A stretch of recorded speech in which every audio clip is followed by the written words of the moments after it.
Welcome back, third grade. I hope you had a great time and your first day of specials. We are now going to focus on being a leader and what that means. At Valley Ranch, we are a leader in me school, which means we really, really work on being leaders ourselves. So all of third grade, all of the grades, we focus on leadership. And I want you to think about what it means to be a leader. If you've been at Valley Ranch before, then you know a lot about being a leader. Today, we're going to learn a little bit more about the 7 habits. Like I said, if you've been at Valley Ranch, you know these habits, you use these habits, but we just want to refresh our brain so that we can get ready to learn them more. So today, we're going to talk about all 7. But over the next few days, we'll talk about one at a time. And we'll get really detailed. But for now, it's just a little bit of a lot. So we're going to focus on this 7 habits tree. And if you've been at Valley Ranch before, you know there's an 8th habit. But today, we're just going to focus on these 7. So this is called the 7 habits tree. And it starts here at the bottom, and it goes all the way to the top to habit 7. These first 3 habits, habit 1, habit 2, and habit 3, really focus on yourself and what you could do to be a leader. The habits 4, 5, and 6, they focus on being a leader with others, how you guys can work together, how you guys can figure out a good solution. And then habit 7 kind of comes back to you and taking care of yourself. But let's get started with habit 1. Habit 1 is called be proactive. It means you're in charge of you. Here are the things that you do if you are proactive. You take initiative, so you start something without being asked. You're responsible. You don't blame others for mistakes that you've made. You choose your actions and attitudes, and you're a transition person. You might have talked about transition people last year, but don't worry if you don't know what that is. We're going to learn all about it. Next, habit 2 is begin with the end in mind. It means having a plan before you start something. If you begin with the end in mind, you know what is most important. We call those big rocks. You plan ahead. You set goals. If you were here at Valley Ranch last year, you were really good at setting goals. We call them WIGs. You contribute to your class and your family. That's a big deal here at this school. We want you to be a part of our class. We want you to raise your hand. We want you to answer questions. We want you to ask questions. You also, if you're a leader, you contribute to your family. You do chores, you help your parents, you help your siblings, you clean your house. And if you begin with the end in mind, you have a mission statement. That's something else that we'll do together this year, is create your own personal mission statement.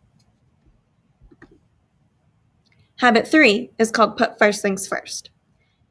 You work first, then you play. This means if you are a leader and you put first things first, you spend time on your highest priorities. So you do your homework before you go outside and play. You say no to time wasters. Watching TV is a lot of fun, but if it's not growing your brain, it might be a waste of time. You make a schedule and you stick to it. That's going to be really important during this distance learning. You get assignments done on time. That's always important as a 3rd grader. And you stay organized. Habit 4. Now this is where we start thinking about other people. Habit 4 is called think win-win.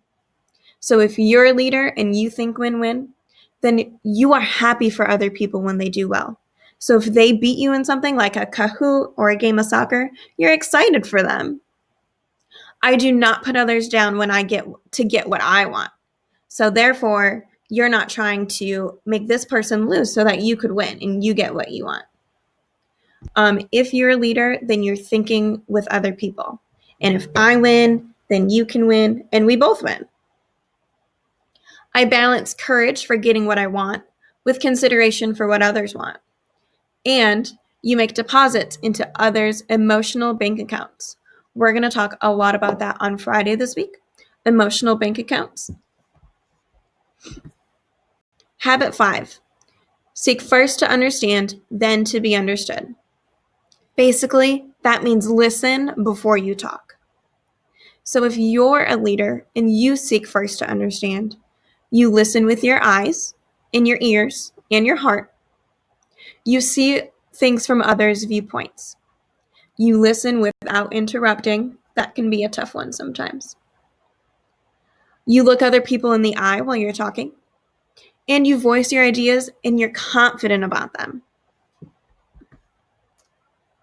Habit 6, it's called synergize. This is one of my favorite words. It means working together. Everyone is good at something, so you can learn from them when you're synergizing. You work with others to solve problems if you're synergizing. You value people's differences. And what that means is if you're working on a team, maybe I'm not a really good drawer, but maybe you are. So maybe you could draw and I can write the words because I know that you're a good drawer, and I'm not going to be mad that you're a good drawer and that you want to draw it. I'm going to think about what's best for our picture. And you're humble. That just means that if you're really good at something, you're nice about being really good at it. And finally, habit 7. Habit 7 is one of my favorite things to do. It's called sharpen the saw. It means you take care of yourself. You care for your body by eating right, you exercise, you get enough sleep. You learn in a lot of ways and a lot of places. So school isn't the only place that we learn. You can learn outside of school. You can learn from your friends, from your family, from karate, from crafts.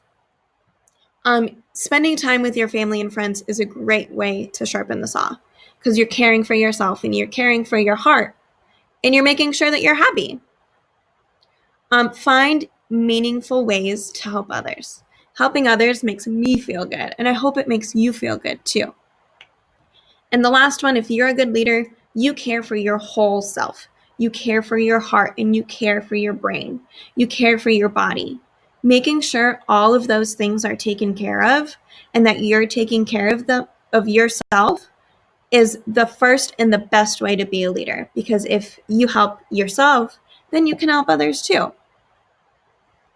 So that is our 7 habits tree. And here's just an example. Here we have a few examples at schools. If you've been to our school before, we have a big tree in our cafeteria that has all our habits. So thanks for listening. I want you to think about these 7 habits today and how you could be a leader at home and during distance learning. Thanks for listening.